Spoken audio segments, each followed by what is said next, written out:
This bulletin proudly brought to you in association with Alex Campbell's Menswear.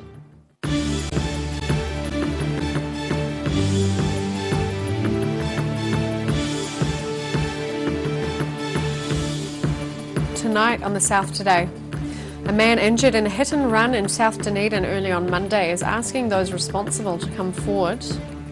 The cold case of how Alexander the Great died may have been solved with a bit of Dunedin medical expertise. And a group of Southland shearers are hoping to better a 2011 record of shearing over 2,200 lambs.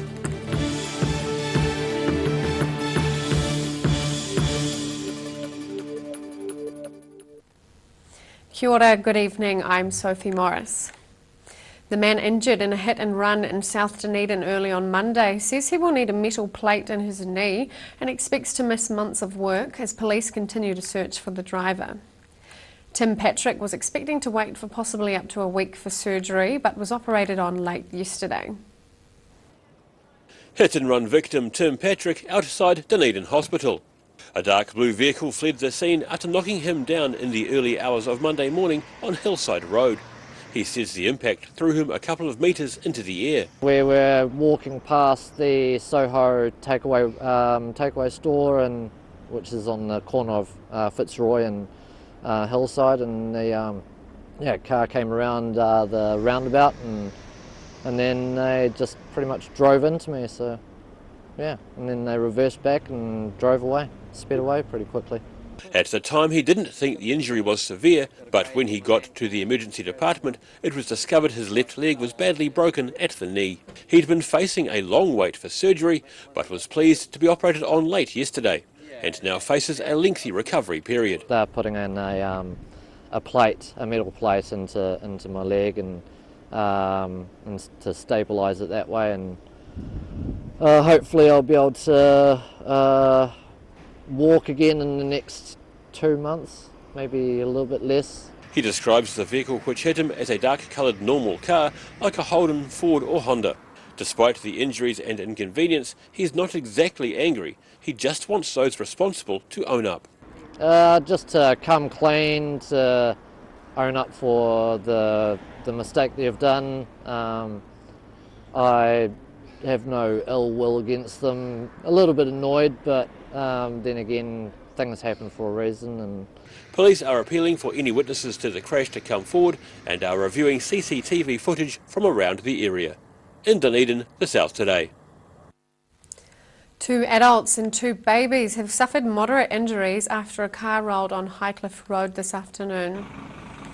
Police say the crash happened just after 12:30 and left the vehicle on its roof east of Buskin Road.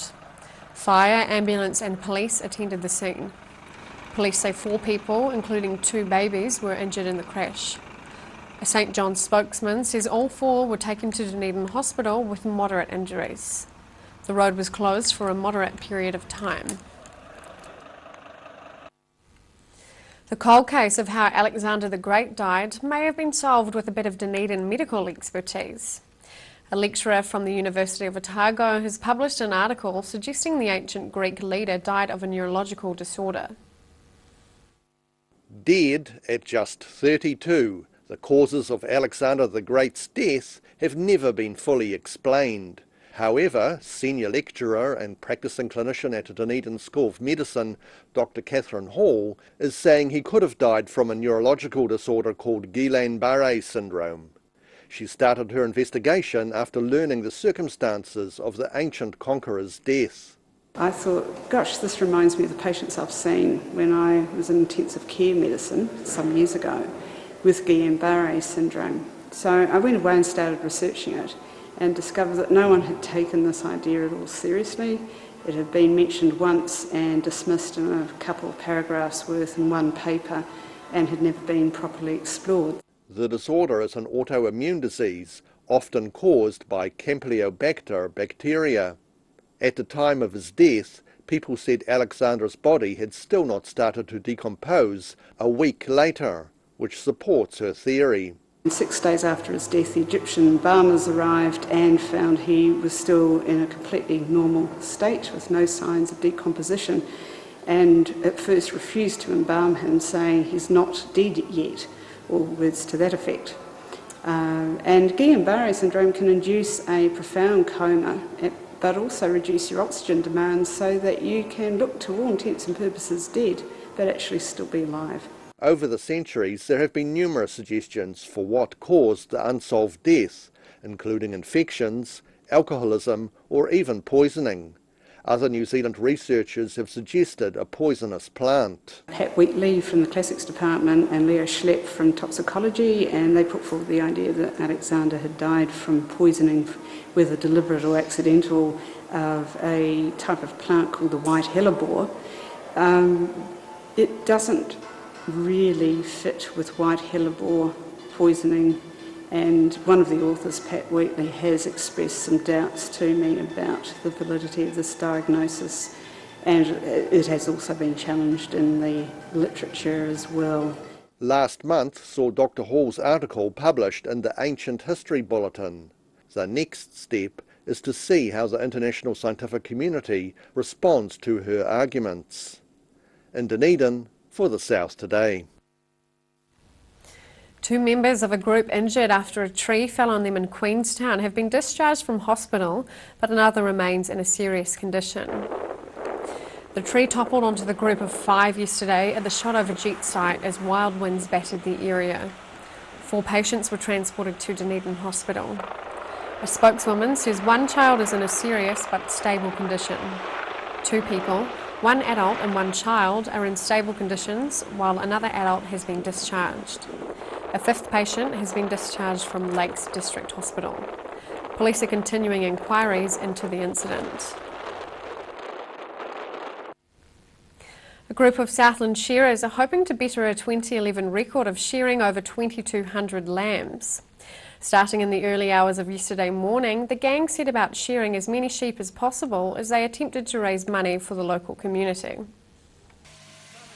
Shearers at the Woodlands Research Centre in Invercargill putting their skills to good use. The group's attempting to shear as many sheep as possible, all in the name of charity. Started when the wool prices were really low and it was costing more to shear the sheep than what the wool was worth. And so we came in and did the shearing and sold the wool for the club to put towards charity. The event's run by the Riverton Lions Club, with proceeds from the wool set to be shared among the local community. Mostly on youth and elderly, things like Spirit of New Zealand, Christmas parcels for the widows and stuff in the town,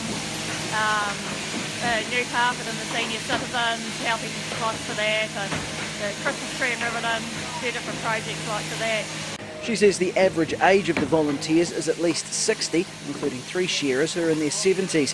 The oldest wool handler, or Rousey, is 82 years old, and there's plenty of room for anyone else interested in lending a hand. Normally this is a 4-stand shed, and then we added 1 extra, and then we added another extra, and now we're adding 3 extra stands. And so it doesn't matter when a shearer turns up, they can pretty much get a go. Gillett says the 16 or so shearers will keep going until they're finished or until they're buggered. In Invercargill, the South Today.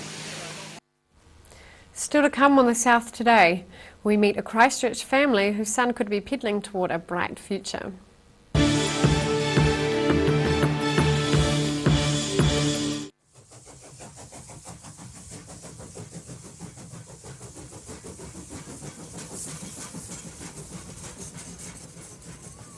If you're at risk of developing melanoma skin cancer, you owe it to yourself to have a mole map.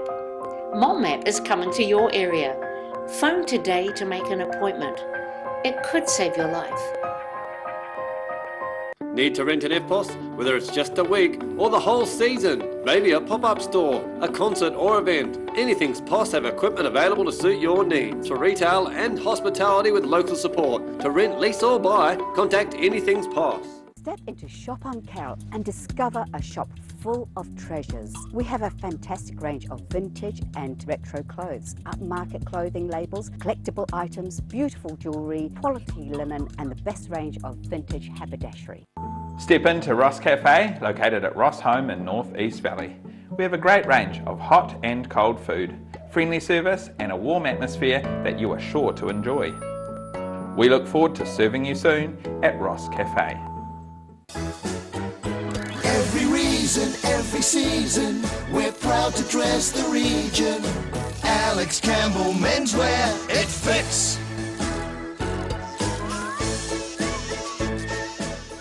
At the Hard to Find Bookshop, we sell quality books on all subjects from the rare to the recent, and where viable, we will come to you. We have a great reputation for integrity and honesty, so if you're downsizing or sorting an estate and have books to sell, contact us.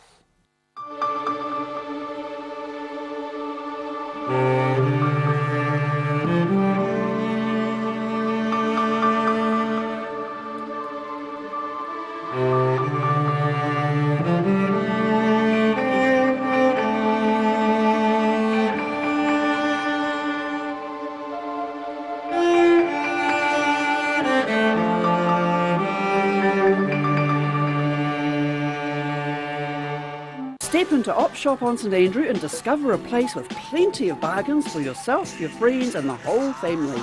We have new items arriving every day. Visit us for a fabulous range of economy and upmarket clothing, accessories, books, shoes and more. Shop with us and support your community. I just like it. It's something that you can see the fruits of your own labour. You put it right now, you don't have as much to do at Christmas. You come see me, Derek, in the garden department, and then we get it done right.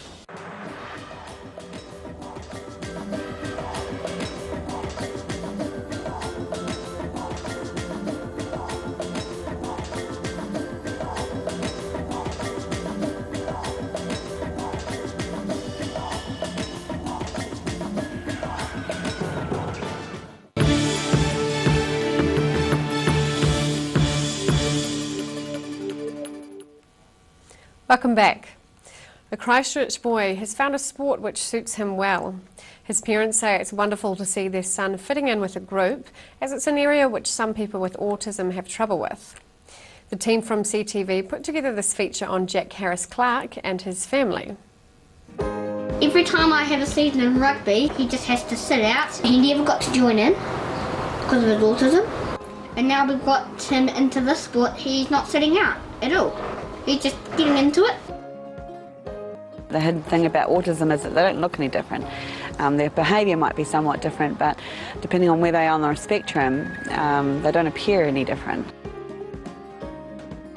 Jack, to start with, sort of met all the milestones that a baby does until he was about 3, and it was sort of early identified that some of the milestones with speech weren't coming together. In fact, the words that he had learnt were starting to drop off.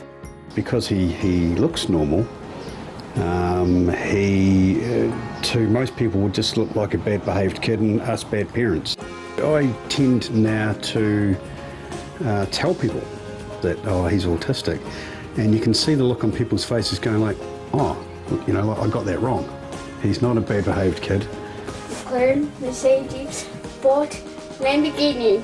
Lots of people don't really understand Jack. They're like, why are you talking to me?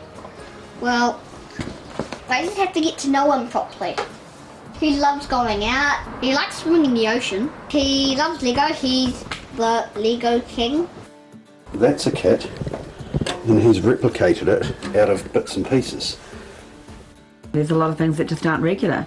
When we learned of his diagnosis, which included his absconding and a lack of verbalisation, were the two greater concerns about where to educate him and where we could take him socially. Something as simple as just an invitation to a friend's barbecue can be extremely challenging. If it's not fully fenced, then suddenly the fun's quickly diminished when you lose your child. The longest he's left our site for is an hour. That was by far the hardest hour of our lives, not knowing where he was, particularly because not only of the world we live in, but if someone with good intentions did find him, he couldn't say my name's Jack and where he lives. Something that we take for granted, you know. With Dean it's easy, you know, he can have a crack at everything. With Jack, there's only certain things he'll do. We've basically found an individual sport that he just loves. Like it's insane how much he's into this sport. It's so cool. We won't stop. He'll come out here and go around and around and around until he's red in the face. The first session required him to stay with the group and learn drills, so weaving in and out of cones and standing on their pedals and just nudging their pedals so that they would just move the bike really slowly. And for drills like that, we expected Jack would just take off. Most parks aren't fenced, so Jack's absconding has always been an issue for us. Sort of a calculated risk as to whether or not it was going to be fun or it was going to be potentially scary. We're going to lose our child out of this. So, you know, when back to that first day when he conformed with the group. Simple things like queuing up, you know, waiting his turn and actually taking his turn when he's supposed to. Yeah. Being in a queue makes no sense to Jack. You know, why are we all standing here in a line? This is stupid. So, you know, away he goes. That's how his head works. So for him to do that, you know, we were just blown away, you know, like, Jack, it's your turn, and off he'd go, and then he'd come back and queue up and wait again. So things like that we've never seen before. Living on one wage has its pitfalls. I'd been summoning many charities and wasn't successful for about a year, and the Mazda Foundation came through at the final hour right before the season started this year, which to our delight has got them up and running.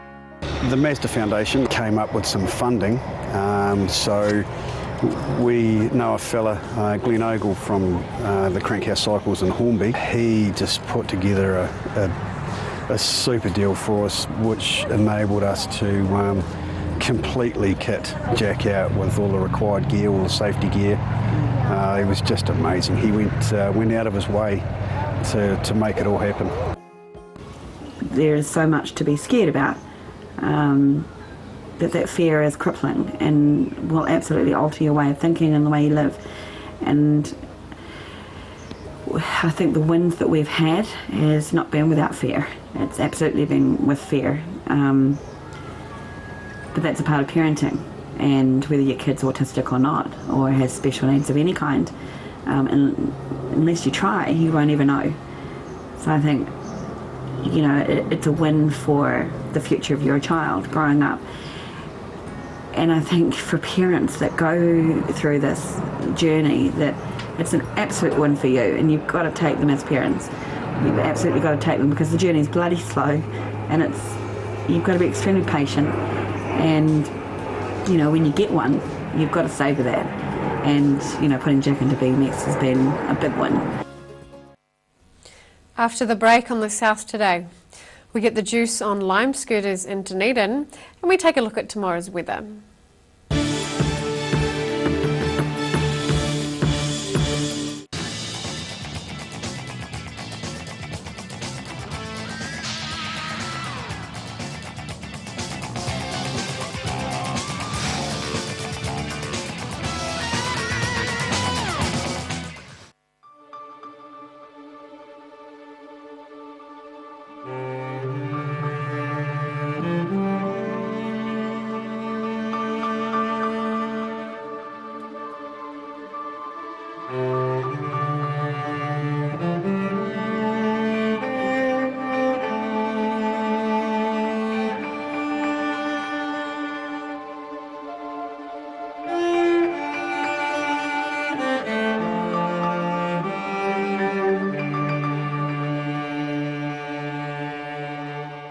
Every Kiwi deserves a reliable garage door. Rely on Garrador to protect your important stuff. Just like Darren. His Garrador keeps his favourite ride in mint condition. We have a huge range at affordable prices. Visit our website for a free consultation. We stand behind every door. Step into Op Shop on St Andrew and discover a place with plenty of bargains for yourself, your friends and the whole family. We have new items arriving every day. Visit us for a fabulous range of economy and upmarket clothing, accessories, books, shoes and more. Shop with us and support your community. It's always really satisfying when a customer comes back after doing a purchase of outdoor furniture and knowing that we've got it done right. Step into Ross Cafe, located at Ross Home in North East Valley. We have a great range of hot and cold food, friendly service and a warm atmosphere that you are sure to enjoy. We look forward to serving you soon at Ross Cafe. If you're at risk of developing melanoma skin cancer, you owe it to yourself to have a mole map. Mole map is coming to your area. Phone today to make an appointment. It could save your life. Step into Shop on Carroll and discover a shop full of treasures. We have a fantastic range of vintage and retro clothes, upmarket clothing labels, collectible items, beautiful jewellery, quality linen and the best range of vintage haberdashery. Need to rent an EFTPOS? Whether it's just a week or the whole season, maybe a pop-up store, a concert or event, Anything's POS have equipment available to suit your needs for retail and hospitality with local support. To rent, lease or buy, contact Anything's POS. Most of us have spots on our skin. That's quite normal. Finding skin cancer as early as possible is key to successful treatment. Book in for a free check of 1 to 2 moles or a comprehensive full body check with the Mole Doctor in Waverley. Every reason, every season, we're proud to dress the region. Alex Campbell Menswear, it fits.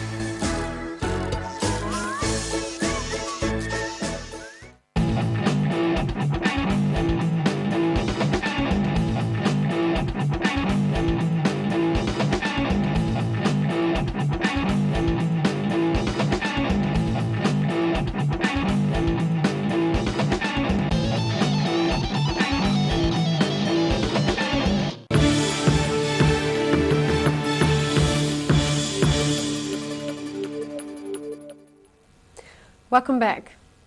4 people are injured, including one seriously, after a crash on the Haast Highway. Police say the incident was reported just after 10 o'clock this morning. Emergency services responded to the single vehicle crash in which the car had left the road. A St John spokesman says the injured were transported to Dunedin Hospital by helicopter. A Lime e-scooter juicer in Dunedin says they haven't been instructed to collect scooters at night. That's despite the company telling the Dunedin City Council it would withdraw the fleet from the streets every evening.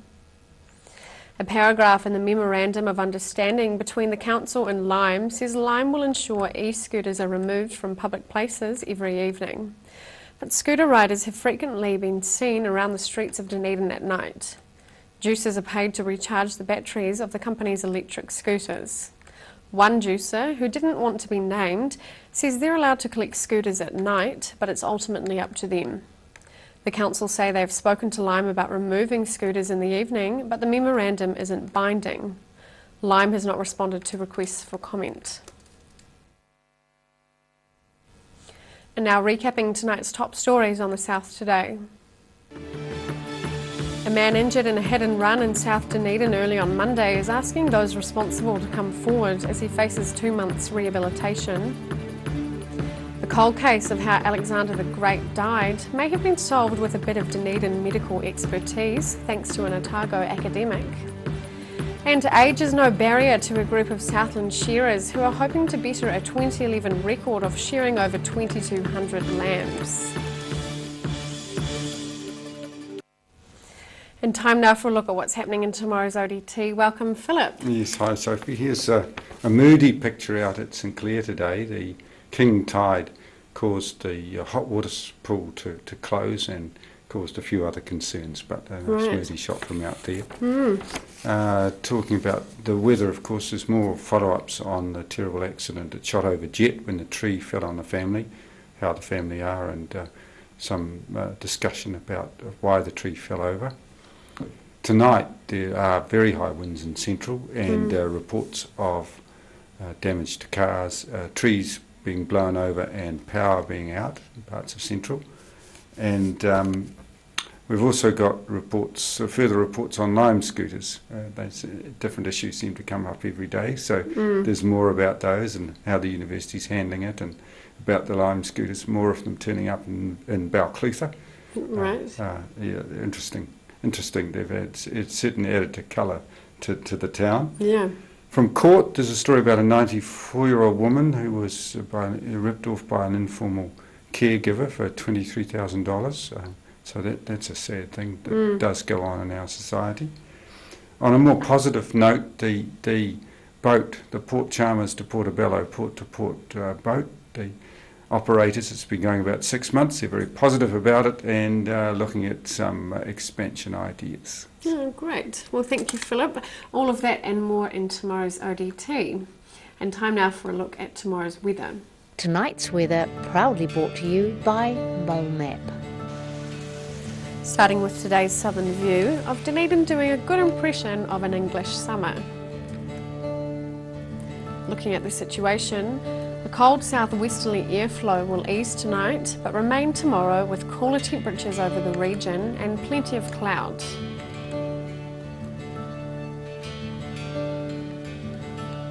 Starting off at the northwest of the South Island, Greymouth and Westport can expect cloudy skies and highs of 18 degrees.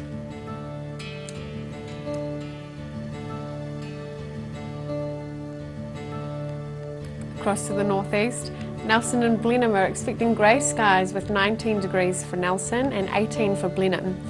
Expect a cloudy day in Canterbury with 16 degrees for Kaikoura, grey and 17 in Christchurch and Ashburton.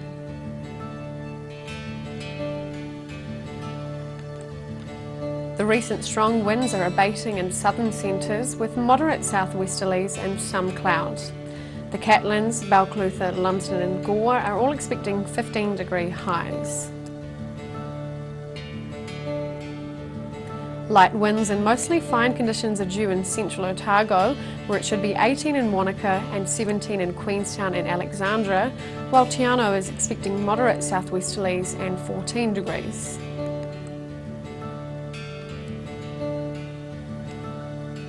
Looking at the northern towns, Timaru and Oamaru are in for variable winds, mostly cloudy, a high of 16 for Timaru and 15 for Oamaru. Further inland, Omarama and Twizel are due for light winds, fine and 18 degrees.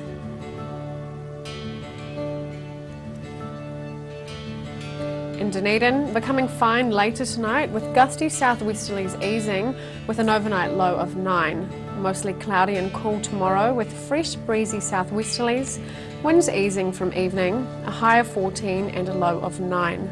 Mostly cloudy on Friday with a few afternoon showers possible, southwesterlies dying out, looking at a high of 15 and a low of 10 degrees.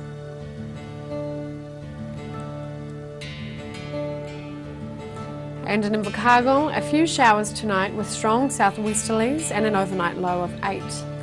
Showers clearing and sunny periods increasing tomorrow with fresh cool southwesterlies easing, a low of 5 and a high of 14. Mostly fine and sunny on Friday with light winds, a predicted top temperature of 18 degrees and a low of 8.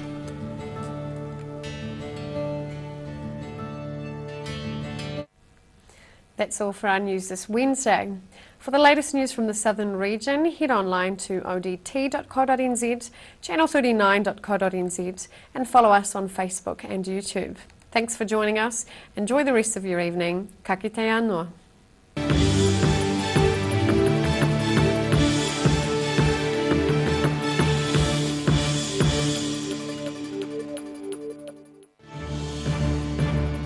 This bulletin proudly brought to you in association with Alex Campbell's Menswear. Supporting local content so you can see more of New Zealand on air.